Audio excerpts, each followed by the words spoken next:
Okay, special episode 1989, 1990, and 1991. Tanungin natin tong mga witch kung ano ba gagawin nila sa inyo kung sakali na wala kayong protection sa sarili ninyo. Diba? Ano ba mga posibleng mangyari, mawala, masira? No? Ito yon. Kuha tayo dito ng 3 baraha.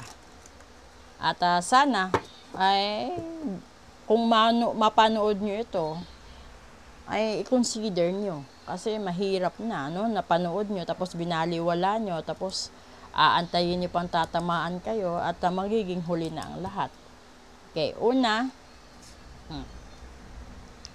ay, ibon, sparrow. Trouble. Magkakaroon kayo ng trouble. Pangalawa, ama veritas. Dahil sa mga manifestation. So, may nagdarasal at may nagbabarang, posibleng ibarang ikulam kayo at isumpa or gayumahin. And then, Diyos ko, gagamitin ang apoy para sa inyo. So, ngayon, ito na yon. So, malamang 100% barang ito. Dahil bibigyan kayo ng trouble sa buhay, manifestations nila yan at hindi sila magdadalawang isip na aksyonan agad ito. So, ibig sabihin, may mga taong nakaamba na iritual kayo sa araw ng undas. Posible na bukas, ay hindi, sa, ano ba yan,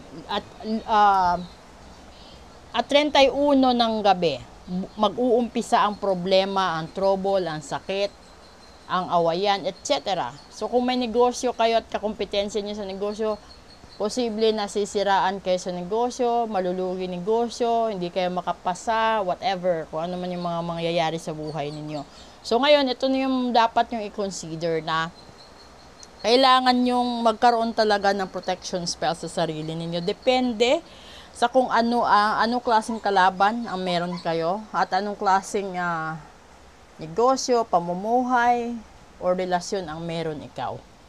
Dahil hindi mo alam eh. Pwede kang ipakulam ng third party, pwede ka rin ipakulam ng legit na asawa, or pwede ka rin siraan ng mga relatives mo dahil hindi ka pinahiram ng pera, pwede ka rin siraan ng katrabaho mo dahil hindi ka tumulong sa kanila, kahit anong dahilan at kahit anong rason. So, in short, siguraduhin mo ang sarili mo, maging wais ka, lalong-lalo na kung breadwinner ka, kasi kawawa yung mga umaasa sa'yo kapag ikaw ang nagkasakit, na barang, nakulam, nasumpa, or nagayuma. Okay?